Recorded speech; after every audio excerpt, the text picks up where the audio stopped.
Welcome back to the Nightlife Podcast directly from the Fifth in Wynwood. One more time over here. Today we are going to be touching on a subject that we haven't talked about before, and is the relationship between club owners and club promoters. And for that, I want to welcome my friend Fernando. How are you? To the show. Julio. Good, my man. Good, my man. Good. And the show. No, thank you, brother. So as I was saying, I want to talk about the relationship between club promoters and owners, because it's something that a lot of people don't like to talk about for some reason. I hear there's one kind of person that likes to talk about this the most, and it's promoters that have retired. Yeah. But anybody that's in the business at the time, if they talk about the subject, it's kind of quietly and hush. Yes, and and that's one of the first issues, is the fact that people don't want to, I guess, be upfront about how they feel or what they think. And they also don't want to reveal their business strategy, because behind the promoter and a business owner, there's a strategy also. It's a business strategy. Right. And the contract it's sometimes it's a verbal contract and sometimes it's a written contract. And the ideology is creating a bridge of trust between the promoter and the club owner to Right. start a relationship. Right. And then the bridge of trust is built upon the start of the work between both parties. That means that once the promoter starts working with the club, basically they start doing events together, or nights, or a specific night. Right. And there's the trust of the promoter on the ownership to provide the required venue with the required staff, Right. Ready for an event or for a party itself. And basically the communication between the club promoter and the owner is how many people are expected, because basically everything relates to cost. Right. So when you have an event that you don't foresee the amount of people you're bringing, you might create a tension with the venue, because you will put the venue at a position of overexpending Right. for your event, and that becomes an issue, because at the end it fires back to the promoter, because Over promising and under producing is one of the issues that a lot of promoters have. usually it's the biggest issue. And once that is broken, that means that the promoter shows numbers and shows effectivity on a night basis. If it's a long-term relationship, Right. it grows the ability of the promoter to not only grow the party but also have the venue invest on their party. Right. So Guys, if you're a promoter out there, make sure you're not, over promising anything that you're not capable of doing. Now, on the other hand, there's also an issue if it's the other way around. If the promoter under promises and then you guys are killed by a lot of people, and then that you did not expect, but how do you handle that? Venues that have been working for longer than a year, they start learning how to create a backup staff. They learn how to see measures based on Instagram views, based on the promoter being transparent on how many likes, how many inquiries they had. So that's why you have to throw a marketing strategy that actually shows data, because if you don't have data involved, you just blindsided and you get to the night blindsided. So basically, like any other business, if you run it professionally and you have a strategy and you have a plan, basically that embeds more security for both parties on the contract, meaning the promoter and the venue, to be more on a secure position to make the right decisions for the specific nights. Also, it's a better problem to have, having a line outside than having nobody, and having a really cold venue with waitresses that want to go home. And not only that kills the whole energy of the venue, and it fires back to the venue itself, because it kind of like embeds a lack of trust on the venue from the staff from the customers that already paid an entrance or that already came in and paid an entrance. And basically the idea is to be sure that we have a strategy for that not to happen. So the growth, it's not only momentaneously also, but also over time, you know? Because sometimes the venues are not ready and they can kill the promoter also, because if the venue does not show that it's ready to accommodate a party that the promoter had planned, it also can fire back to the promoter for its image and its branding. So it's kind of like it has to be a lines of communication between the promoter and the ownership of the venue from the beginning, from the start. Right. And if it's an ongoing party, it has to be on a weekly basis that there's a strategy to correct errors in the past and make the event or the party itself better for the following event. Right. So I've been on both sides of the coin. So I as a promoting company, marketing company, and also as an owner of different venues. And what makes it easier for us to make a good deal with a promoter is that having been on both sides. Now, one of the issues that I run into a lot is that venues, when I'm working as a promoter, as a promoting company, and I'm dealing with a venue, a lot of the owners have some kind of we are on one team and you're on another kind of relationship, which I hate. Which, by the way, I have to mention that we are starting a new work relationship, and I feel completely on the same team. Which is a good vibe, very positive. But how do you deal with that? What do you normally basically do? if like any business, when you do a business, you gotta start with costing, and planning, and a lot of venues on a desperate move, they offer deals that are very, very hard to balance both sides to work as a team. Right. Because most of the promoters on some deals are, and we go back, and I want to make a little point here, the deal is as important as the relationship. Yes. So basically, every promoter always is going to ask for a deal. And what is the deal? Right. So basically, if the deal is not balanced and you got to overpromise percentages, etc., door versus bar, you have a problem, because if the promoter doesn't give a stake of the door to the venue, the venue doesn't feel that it has to actually invest back into the promoter to do a better show, to produce better an event, to create a theme for the event, and be able to grow the party over time. Because there's with any party, you might have a great night and then suddenly you start dying out because you're not putting the work, and the work involves that you actually, as a promoter, you create an idea for every party that actually allures people to come from other parties that didn't go to those other parties the week before. And remember, you always have competition, and the competition is always gonna build up, some momentum for the new party based on what you just did. So your competition grows with your growth. That means that you cannot stay put thinking that you have the best party in town, because the competition is going to have a strategy to come in and compete with you, and it's part of the game. And I think it's beautiful because it makes you be a better professional if you are really serious about taking this as a career. That you need to all the time be improving yourself to be better. So if you stay put, you're not going to be able to compete. So competition, like in any sport or any business, it's healthy, because it keeps you on your toes for new creativity to be involved in the game. On the venue side, I think improving facility, improving access to the bathrooms, improving crowd controls, making sure the table service is up to point based on the sales of the table. You expect the customer when they go into a club and they buy a table and they spend more money than in the bar, they have high expectations. So basically, it's time to accommodate those expectations on a night that is full of people, and make sure that your staff it's up to the point of offering the best customer service to your clients, because that goes back side to side.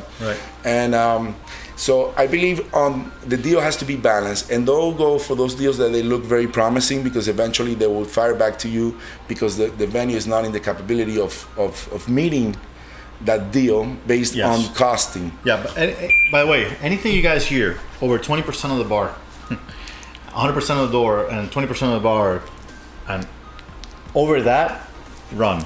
It's not real, or you're gonna drain that club you're gonna kill it, or well, there might be some venues that might have like super wonderful deals at the venue, and they're paying no rent, or their staff is not charging them. Sure, but the reality is that it's a business that it has to be profitable for both. Which, by the way, you're gonna get an episode on those deals and the different kinds of deals and all that probably next week. Let me ask you another question. When you are from the owner's side of the business, and you're dealing with promoters that are working at the competition, they're doing a Thursday night at a venue that might be your competition on Friday. Correct. How do you deal with the information, like your strategy, whatever you work with, because you got to give the promoter as much as you can, but at the same time, how do you hold on and know, okay, I cannot give so much, because what if they do the same thing for my competition and now it's no longer my strategy? It's always also in a competition. Basically, as a venue, you compete with another venue. You don't compete with a promoter. Right. Basically, the promoter. That's what I mean. Let's say a promoter is working at another venue. I understand. Like 2 blocks away. Yeah, I understand. But the problem here is that your venue has to come up to the plate as a venue owner and improve your operation, right, to compete with that venue. Even because the promoter itself has the ability to work in different nights, and you as a venue cannot limit the promoter to expand, right, its horizons. And exactly. we do not. You can't tell promoter don't work there because it's my competition. No, as an owner, as a venue owner, you can only watch for the night or the relationship that you have with a specific promoter for a certain night. Right. You cannot be, as an owner venue, any owner venue that feels territorial with a promoter, it's working against themselves. Right. Because I believe that promoter base being in other venues also gains energy and momentum, because basically are being more active with those clients at different points of sales. Right. So that means that those clients are gonna come around at least on a weekly basis party once every month, because right, they might go to one of the parties of that promoter on a Thursday, but they might also go out on a Friday, right, or on a Saturday. So basically that specific client can round. The idea here is not competition for a base capacity of people or a group of people. It's actually expand your competition to other people that you're not engaging yet. That means that if you have a city like Miami it's roughly 8 million people, and you have 500 people on a venue, you still got 7,959,500. When you start getting territorial, you create a problem to yourself. You limit yourself to growth. So I don't believe in being territorial. I believe more in collaborative work. Right. That means that if the promoter is doing their job and they're engaging a lot of clients, they're gonna be successful in every night, in every venue where the deal is balanced. Okay. Because when the deal is balanced, there's not a competition between the door and the bar. Everybody's working together for a number. Right. And from the total, we have a profit, and that profit, it's healthy on the days to come. So as long as you have a strong deal that is balanced on both sides, exactly, and the promoters are not just focusing on one point, yes, it creates a division between bar and door, right, and then the party eventually it becomes a chaos. And then what happens? Everybody needs to care about the door. Everybody needs to care about the bar. Everybody needs to make sure. You need to have a balance in both sides, exactly, to be able to be successful. And to close out, I would quote Dwayne Wade. Dwayne Wade said when he brought LeBron James and he brought what's this guy's name? I forgot the name now. Well, when he created the Perfect Three, right? He thought about greatness and he thought about winning. And when you put those or three things as your main focus or your drive, you believe that you need to create a dream team to win. So basically creating a dream team when it comes to promoting a night or promoting an event is that everybody involved are working as a team. Right. If all the components of the night are working as a team, the only thing that can come out is success. So if you go into a deal and you don't think and you're gonna work for yourself, you're gonna actually jeopardize your ability to win. Right. And you're gonna undersell yourself, right, because you're gonna drive all your energy to one sale instead of two sales, and you don't wanna show a big number on both sides that it's becoming profitable, right, for venue and promoter. Got it. Great advice, by the way, guys. Rewind, go over it again. I'm gonna ask you one last question. Actually, two questions, but I want you to give one last piece of advice to two groups of people. One towards the owners, and I want to talk about specific type of owner, and is those owners that at some point in time decide it's not good, or that they don't care if it's good or not, or whatever, but they make a decision to not pay a promoter for whatever reason. They just decide, you know what, I don't want to pay them. They're going to be leaving soon, whatever. So I'm just not going to pay them. That's one advice for them. And the other one is a piece of, what would you tell the promoters out there that is the one thing that as an owner you would not allow them to ever do? Like, that's that one thing that's going to basically ruin the relationship with any owner right away. First, securing payment from a club is based again on the deal. That basically, if the deal it was written and it was well drafted, and basically the minimums are set for payment, and the minimums are met, and you came out to work and you did your work, right. And people showed up, and I advise every club owner to cultivate that relationship, because even though maybe the numbers didn't show right away, it will show over time. Right. And the relationship between a promoter and a club, it should be over time, not a one-night stand. And then I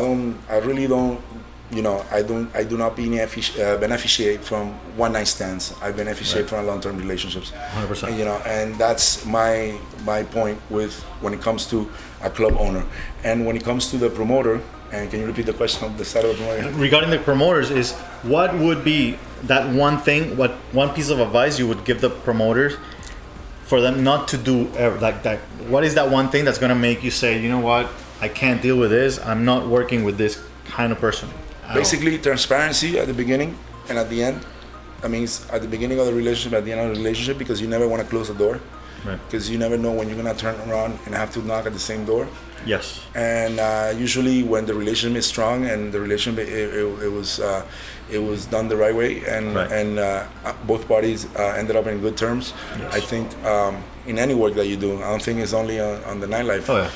You can never shut the door behind you. Guys, transparency, man. Because that's super important. Eventually, sometimes it's questions of pennies and dimes. Right. And you're just forgetting about the bigger picture. You're not here for one party. You're here for a career. Exactly. So if you're here for one party, you're penny and diming, you're wrong. Right. You will have a problem. Right. You won't grow. I remember episode 3, which is actually episode 2 in the first season with Alex Cowdy. We were talking about all the clubs that owed us money, and we have probably about 130 grand out there that are owed to us from different nightclubs.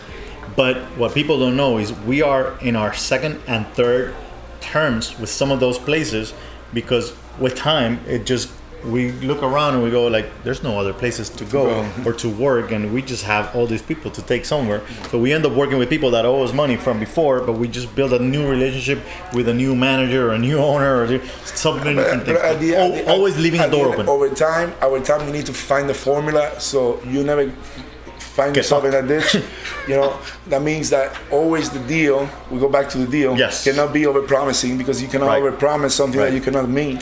The promoter on each side. We are in the USA. Get it in writing. If you guys don't feel that you trust 100% the transparency, either side, make sure it's in writing. If you trust the word and you want to, go ahead and do it. I think if you close with a venue and you already have an established relationship, you always consult with a venue. The ideas about you maybe missing one night because you're doing an event somewhere else. Right. That could affect the life of that party, because eventually you're affecting the numbers. Right. So it always has to be a transparency on both sides, that that once you go into a working relationship, both sides respect each other in a way that it doesn't circumvent that relationship, because sometimes you think that you might be winning a little bit more, but you might be going back on time. And if you've been working with a venue, and that when you're already doing business with some venues, you need to make sure that you build on those relationships instead of just detrimenting the relationship. So always is about, that you need to grow your business, but you need to grow your business caring about the business contracts that you have established, or your clients. Right. And your clients as a promoter is two clients: the business, the ownership of the venue, and the physical clients that go to your party. So you need to find a balance between those two of your clients and find the balance on the deal.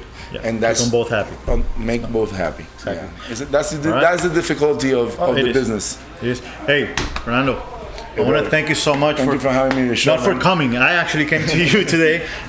Remember, guys, you got to come over to this venue, Fifth in Miami. Right now, this location we're at today is the one in Wynwood. You're going to be seeing a lot of Fifths everywhere.